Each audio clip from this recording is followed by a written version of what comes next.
Chasen's Restaurant, Beverly Hills, 1972. The most exclusive dining room in Hollywood. If you wanted to be somebody in this town, you ate at Chasen's. Studio heads, directors, the biggest stars in the world.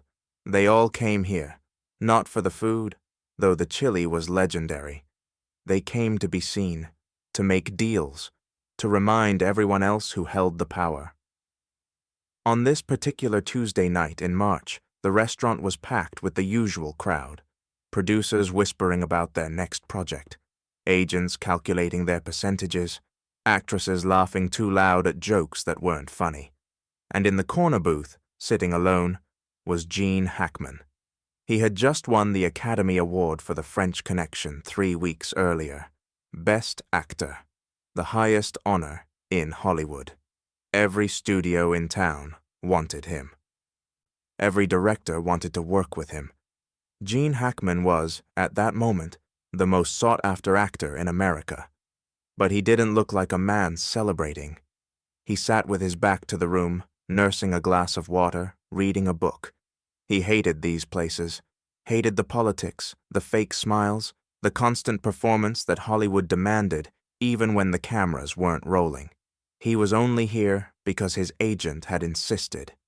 "You need to be seen, Gene. You just won the Oscar. People need to know you're available." So Gene came. He ordered a steak, he brought a book, and he planned to leave as soon as humanly possible. But something was about to happen that would make him stay much longer than he intended. Michael Torres was 23 years old. He had been working at Chasen's for 8 months. It was supposed to be a temporary job, something to pay the bills while he finished his degree at UCLA. He was studying to be a teacher. His mother, a housekeeper in East Los Angeles, had worked 3 jobs to help him get into college. Michael was good at his job, polite, efficient, invisible. That was what the restaurant wanted from its waiters.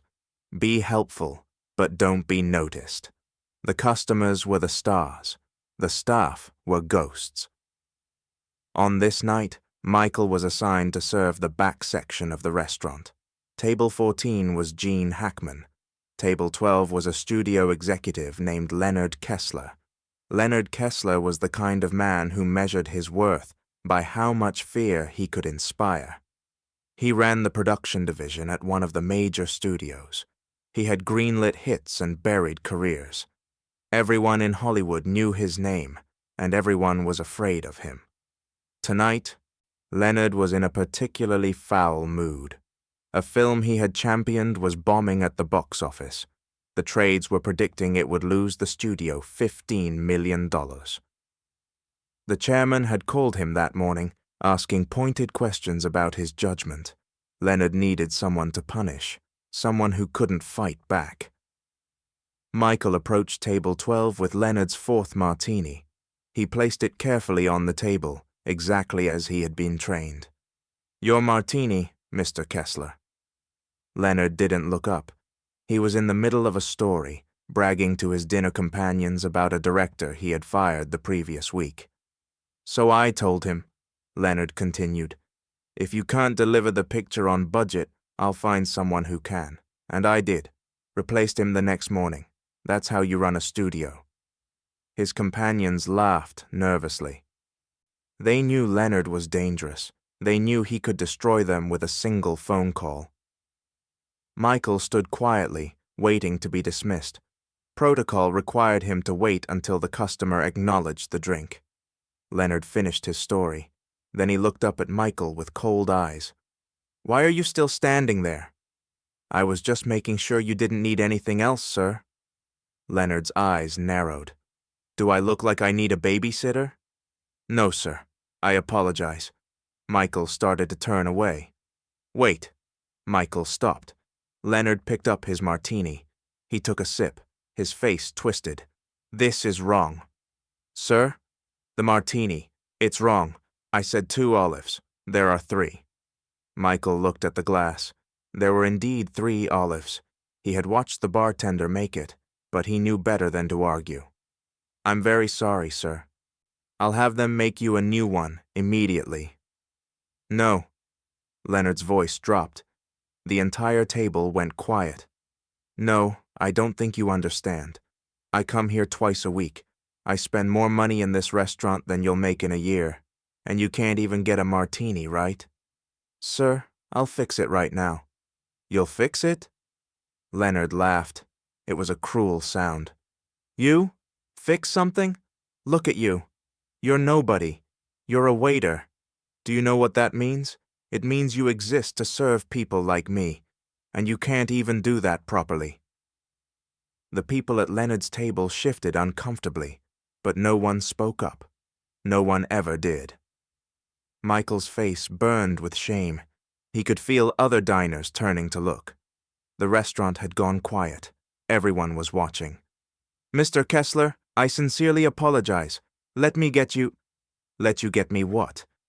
A new career? Because that's what I should ask for. Compensation for having to deal with incompetent nobodies like you.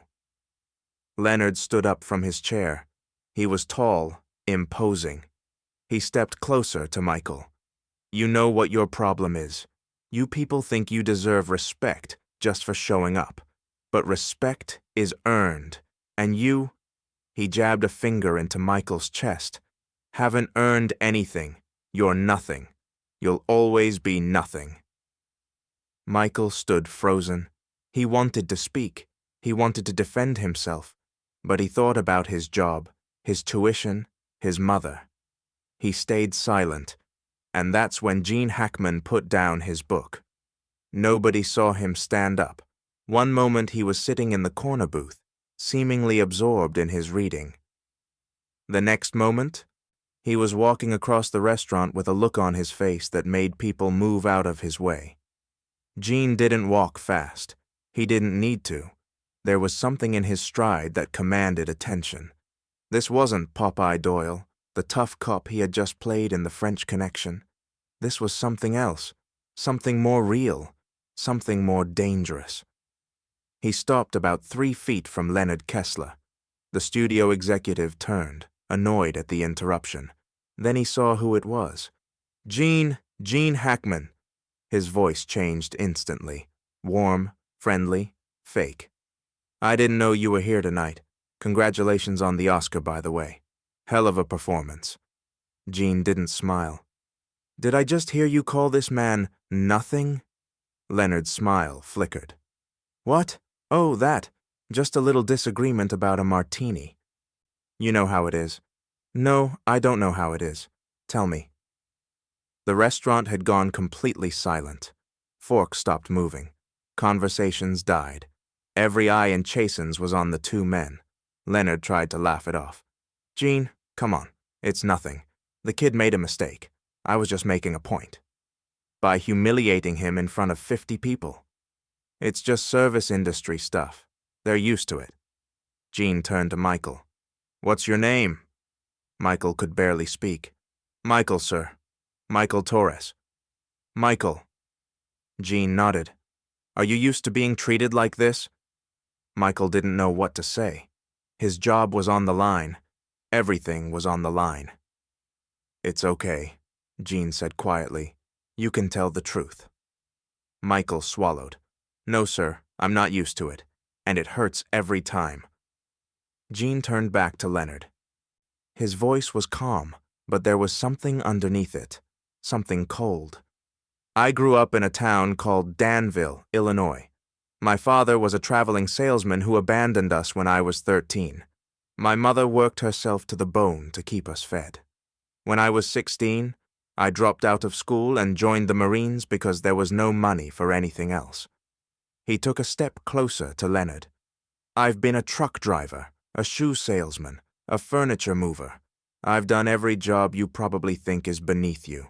And let me tell you something about the people who do those jobs. His voice dropped. They're not nothing. They're the only real people in this town. They work hard, they treat people with respect, and they don't need to tear others down to feel big. Leonard's face was red. Now wait a minute. I'm not finished. The words cut through the air like ice. You greenlight movies. You make phone calls. You fire people who can't fight back. That doesn't make you powerful. That makes you a bully. And in my experience, bullies are the weakest people in any room. Gene turned to the restaurant manager, who had appeared nervously at the edge of the scene. This young man's tip tonight is on me. In fact, his tips for the rest of the month are on me. And if I ever hear that anyone from that table, he pointed at Leonard's companions, or anyone in this restaurant treats him with anything less than complete respect, I will personally make sure every newspaper in Los Angeles knows about it. He looked at Leonard one final time. I just won an Oscar. You know what that means? It means I can work anywhere I want.